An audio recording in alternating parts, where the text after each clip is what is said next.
Welcome sa Durs TV. Kung interesado ka sa ganitong news, huwag kalimutang isubscribe ang ating YouTube channel. Maraming salamat! Welcome po ulit sa ating panibagong update tungkol sa Kim Pao. Ihahatid ko po sa inyo ang pinakabago at pinaka-latest na mga kaganapan tungkol sa kanila. Kaya naman kung hindi ka pa subscriber ng ating channel, pindutin nyo na ang notification bell para lagi kayong updated sa mga balitang trending at napapanahon. So ayun, welcome back again sa ating YouTube channel mga kakimpaw, and for tonight's video nga pag-uusapan natin ay tungkol sa mga kaganapan po ni Kim and Paolo Abilino kanina, araw po yan ng linggo. So diba naglabas na po si Chinita Princess ng dalawang photoshoot niya. Eto't meron pa po siyang nilabas kanina mga kakimpaw. Talagang ang dami niyang naipon na pang-update sa kanyang social media account. Akala ko nga po tapos na yung pangalawa, pero may pangatlo pa pala at sobrang ganda po ng mga picture na nilabas niya. Talagang modelong-modelo ang dating ni Chinita Princess dito. Sabi niya nga po dito sa caption, "Life is not perfect but it is precious.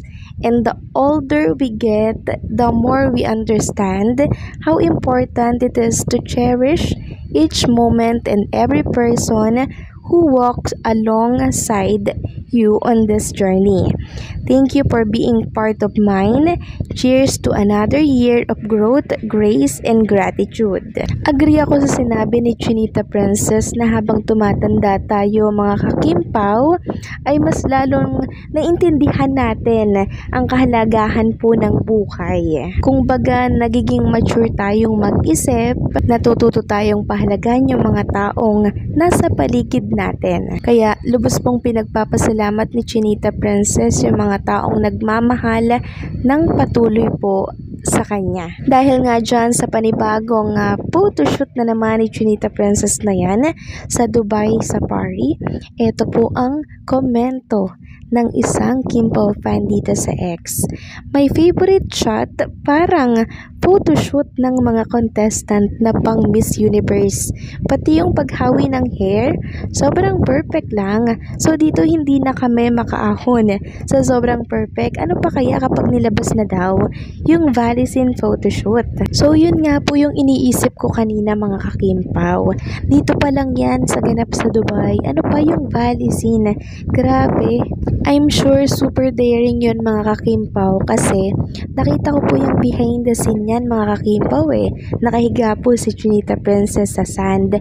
Tapos bigla po yung dinilit ni Ate Lakamba yun. Basta bigla po niyang dinilit yung kanyang post. Bawal po atang ipasilip yun. Pero dami na pong naka-screenshot nun mga kakimpaw. Nakakatuwa lang kasi merong sister si Chinita Princess na lagi pong magpupush sa kanya na gawin mo to, deserve mo yan. Nakakatuwa naman si Ate Lakam kasi all out support siya kay Chinita Princess. Next topic naman, pag-usapan natin ang tungkol dito sa napansin natin na napakalaking globe. Di ko alam kung sa MOA globe ba to mga kakimpaw, na kung saan ay pinakita po dito yung birthday ni Chinita Princess.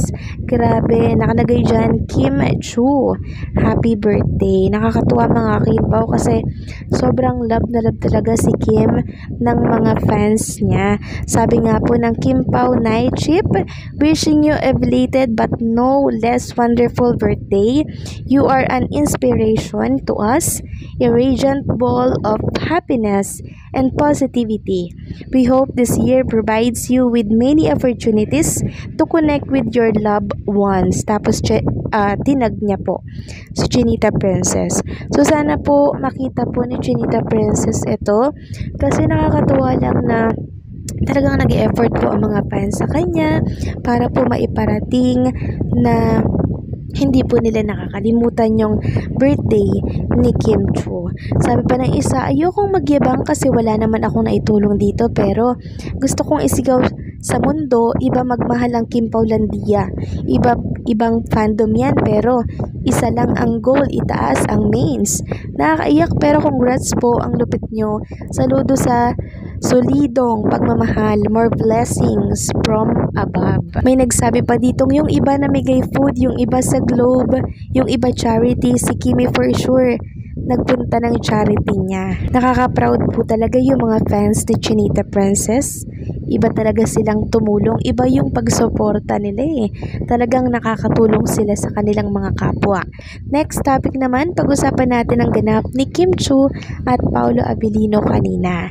So kanina po pala mga kakimpaw, binasag na po ni Kim at Paolo ang kanilang katahimikan. Talagang magkasama po sila kanina, no? After po ng birthday ni Chinita Princess, sabay pong lumabas si Kim at Paolo Abilino. So nag-jogging po sila kasama po ng kanilang mga gym buddies. And syempre mga kakimpaw, hindi po nila nakalimutan nitong mga gym buddy ni Kim and Paolo Abilino na magpapot ng birthday cake kay Chinita Princess. At kahit na nasa jogging sila, eto nga po't may pakik kay Kim Chiu. Grabe, napaka-grateful naman ni Chinita Princess sa mga ka-gym na tropa po ni Paolo Abilino. Talagang love na love po si Kim Chiu ng mga taong nakapalibot sa kanya kahit nasaan si Kim. Mapa-gym, mapa-work, grabe, nag-uumapaw yung pagmamahal po sa kanya. So ganito po siguro talaga pag napakabuti mong tao, lahat kasundo mo, lahat mahal na mahal ka. And alam niyo po mga kakimpaw, marami pong nakapansin sa shoes na suot-suot ni Kim and Paolo Abilino. Maraming nagsasabi na twinning is winning daw, magkaiba lang ng kulay yung shoes ni Kim and Paolo Abilino. So lagi naman pong ganyan si Kim and Paolo, laging twinning kahit sa mga kasuotan po nila. Talagang alam na mag-couple sila, no? Kasi sa mga gamit pa lang, andyan ang magkapareha sila. Sa sombrero, parehas din sila, 'di ba? Sa damit, sa t-shirt, sa short, sa shoes, saan pa, no?